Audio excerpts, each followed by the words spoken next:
All right, welcome back to WMMA Now with your host, Chuck Stevenson, coming at you with a fight review. So we're going to Long Island, New York for UFC Fight Night, Ortega versus Rodriguez. We're going to the Strawweight co-main event. Number 10, Michelle Waterson, coming in at 18-9, taking on number 11th ranked Amanda Lemos, coming in at 11-2. It's promised to be a good one, and it turned out to be a very, very good fight. Let's go ahead and get into it. All right, first round, let's be honest. Boring to start off. Okay, this fight was absolutely boring to start off. Very, very little action for like the first minute. You know, each fighter was basically just trying to play the feinting game and, you know, try to draw action out of the other fighter to, I guess, counter off of it. Makes for a boring, you know, start to the fight.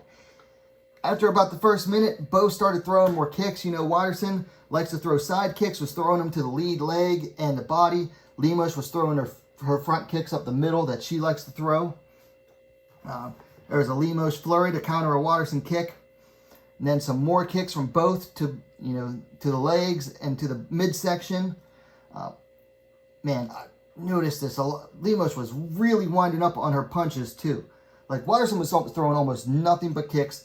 Lemos was, you know, starting to mix up the punches with the kicks, but most of her punches were going wide because she was winding up on them, even when they were coming off of the kicks. Waterson, you know, ducked under for a punch for a double leg at about the 4-minute mark for a double leg takedown, got it, went straight into Lemos' guard. Waterson was able to pass the guard, started landing some ground and pound, but Lemos was able to, you know, get the butterflies in and kick off to escape just seconds to spare at the end of the first round. A pretty good first round after that first minute. Second round, exchange of kicks to the body but between them. Lemos caught a kick, landed a nice counter punch.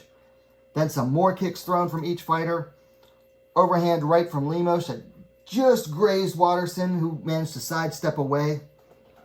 And then again, both exchanged kicks. Lemos mixing in some punches as well. Lemos did throw a punch at back, had Waterson backing up a little bit, and then Lemos threw a huge, I believe it was a right hook, and it was wild too. That Waterson ducked under it for a takedown. Nice scramble ensued, and Lemos just very fast jumped guard, hammered in a guillotine choke, pulled on it tight. They were on the ground. Waterson taps. It's too tight. She taps. The referee doesn't see it at first, and Lemos starts celebrating, and then the referee is like, what's going on? And Waterson had to acknowledge that she tapped. So, your winner via submission due to guillotine, 1 minute and 48 seconds of the second round, Amanda Lemos. That was a nice sub by Lemos. Very nice sub, you know, starting to show some more diversity in her game. You know, she mostly just wants to strike. Tell you what, this is a very kick-heavy fight. Very kick-heavy. I can't find the stats on just how many kicks were thrown. I'm trying to look for them. Can't seem to find it, but man, I'd love to see the numbers on it. It was just, I couldn't believe how many kicks were thrown. Waterson seemed to like mostly, like knew. Let me try it again. Waterson, like, kind of knew that she had a disadvantage to the reach, so she was mostly throwing the kicks to like keep at range. Lemos would throw them up, and then she'd mix in her punches a little bit more than Waterson did. But both were just throwing a very kick-heavy game in this bout.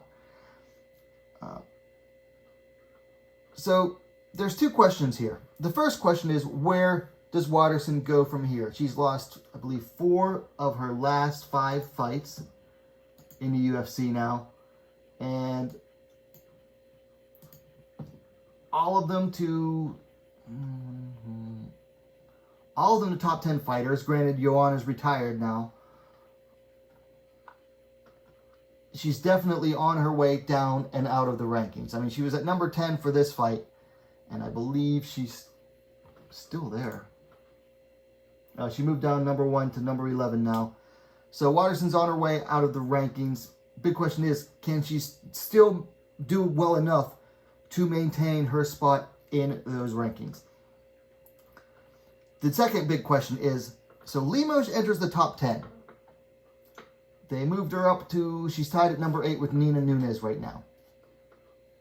But is she championship potential? That's a big question. Some people see it. I'm still not seeing it yet. Okay, yes, that was a nice submission. That was nice adaptation there. And nice killer instinct, which we already knew she had killer instinct. There's just a lot that I'm seeing there, though, in Lemos that I'm not seeing champ potential here. I'm not. Maybe you do. I'm just still not seeing it yet. I mean, she's entering the top 10, and the fights aren't going to get any easier from here.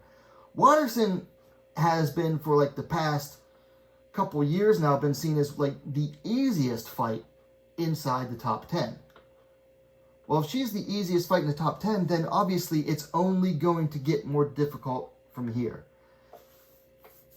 And I think with each fight, fighters are seeing more and more out of Lemos, and I think, you know, the top 10 are going to just figure out more and more ways to beat her. So I'm honestly just not seeing championship potential. And then regarding the tap out, this is a friendly reminder. The tap does not end the fight. The referee does. Lemos, as soon as she felt the tap, let go, put her hand up, started celebrating. Guess what? Just because your opponent taps doesn't mean the fight's over. The referee has to acknowledge it. Okay, if Waterson were a less scrupulous fighter, she could have pulled the old Brazilian tap out move, not acknowledged that she had tapped because the referee didn't see it, and she could have just started pounding on Lemos. Gotten in some ground and pound. So once again, and this even goes back to Jessie Jess versus Stolyarenko, the tap does not stop the fight. The referee stops the fight. So I think fighters should watch that and learn from that. Anyway, let's talk things to work on. Starting with Lemos, she winds up way too much on her punches. And honestly, you can see when she's going to throw a punch from a mile away, because she's winding up. Like you'd almost think she was pitching in baseball. She winds up way too much on her punches. Especially at fighters, if you're fighting someone who's going to try to keep distance anyway, it's going to make it even easier for them to avoid and stay on the outside. She didn't land that many of her punches on Waterson in this fight. I mean, the biggest punch she threw was an overhand right, and she barely grazed Waterson's ear because Waterson saw it coming, was already on the outside, and just had to step to the side. So she's got to stop winding up on every punch like as if that's going to be the fight-ending punch. For Waterson, well, I think the blueprint is out now on ways to beat her. I mean, at what, 10 losses now? And Lemos noticed the pattern. She said they noticed it in this tape study that, you know, when she ducks under, she leaves her head around the body and used that to grab the guillotine. Listen, Waterson has gone full Jackson Wink in that she is predictable and fights the same way every fight. If she's going to keep fighting, if she wants to stay competitive in this division, she has to change things up. You can't just be the stereotypical Jackson Wink point fighter all the time, because guess what? Fighters are going to figure you out. They've done it with Holly Holm. They've done it with her now. Got to change things up in your fight style. Now, finally, fights to make. For Waterson, give her someone outside the top 15. Give her like a tune-up fight. I know a lot of people don't like tune-up fights in MMA. Tune-up fights are essential in combat sports. So give her someone outside the top 15. I said I'd like to see her face the winner of Loma Lookboonmee versus Diana Belbada.